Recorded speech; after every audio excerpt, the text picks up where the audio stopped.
Hey, welcome everyone to the Friday series called Letting Your Light Shine. Based on Matthew 5 verses 15 and 16, where Jesus commands us to shine our light before people so they may see our good works and may glorify our Father in the heavens. In this video series, I highlight only good news, such as random acts of kindness, as well as humorous, educational, and inspirational thoughts to help keep everyone encouraged during these trying times. I got something on my glasses here. All right, so let's start with some good news. What was meant to be a picture-perfect proposal on a scenic sky bridge nearly turned into a disaster until an unexpected hero saved the day. Trevor Van Camp, I got it, planned a surprise weekend getaway to Boyne Mountain and chose the Sky Bridge, Michigan as the spot to propose to his girlfriend, Danielle Jenkins.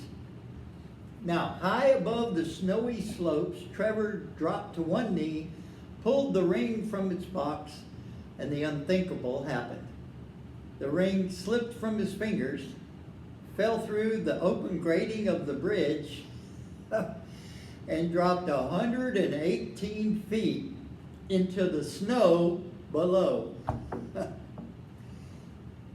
The couple, of course, went down and searched more than 2 hours the ski slopes with metal detectors, helped by Pat Harper, Boyne Mountain's night shift snowmaking supervisor, who happened to have metal detectors in his car. That was fortunate. Eventually, Trevor and Danielle gave up, accepted the loss, and then headed out. But Harper didn't stop looking. Around 10 p.m., his metal detector finally picked up a signal. He began digging through the snow and initially came up empty. Then, in a handful of snow, there it is. There it was, the edge of a ring. Harper said, I kind of sat there for a minute and thought, there's no way I just found this. As Trevor and Danielle were preparing to leave Boyne, they received the call they'd been waiting for. The ring had been found. Danielle said, he saved the day. He really did. It was an experience that we now have a story to tell about our engagement. That was pretty fortunate, I gotta admit. And now to our fun fact of the week. Did you know, and I bet you didn't, that lettuce is a member of the sunflower family? I did not know that. And now here's our riddle of the week. This is an easy one. You all ought to get this. If you get it, give me a thumbs up. If you didn't, give me a question mark. If 3 puppies can eat 3 hot dogs in 3 minutes, how long will it take 100 puppies to eat 100 hot dogs?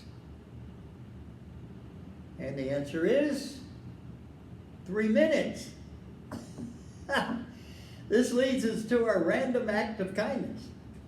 A 93-year-old woman spending her first Christmas without her husband is feeling grateful for the love around her after experiencing several acts of kindness. Gwen Whittle and her husband James had shared 71 years of marriage. The couple met in 1952 when Gwen moved from North Wales to Liverpool to become a teacher. They married in 1956 and remained devoted to each other until James passed away in September at age 93.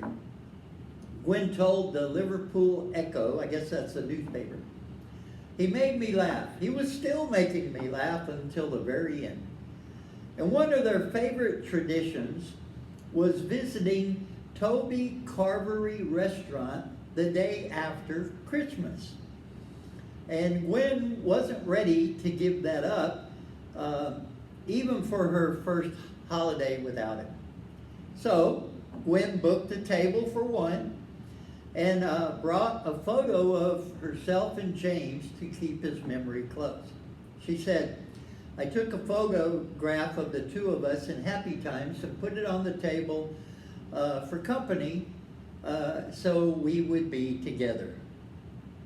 But her day took an unexpected turn when she was seated near two large family tables. Well, one young woman invited her to join them, but Gwen politely declined, worrying she might interrupt the teenager's celebration. Later, when she asked for her bill, a kind stranger at another table had already paid for her lunch. Gwen recalled, "I said it was terribly generous, but I can't let you do this." The woman replied, "It's done. I've been looking for someone to give a Christmas present to, someone who looks like they want cheering up, and it was you." The gesture moved Gwen so much, she said, "I had a little cry. It was very generous."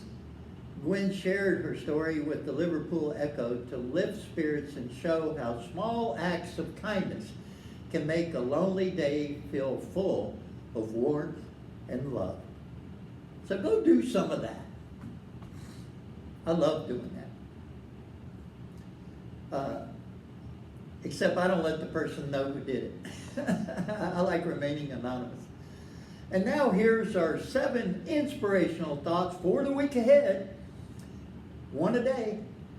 And these are all from the writer Robert Louis Stevenson. You recognize him. Number 1, don't judge each day by the harvest you reap, but by the seeds that you plant. Yes. Number 2, some of those. We are all travelers in the wilderness of this world, and the best we can hope to find in our travels is an honest friend. Yeah. Number 3, keep your fears to yourself, but share your courage with others. Number 4, to forget oneself is to be happy.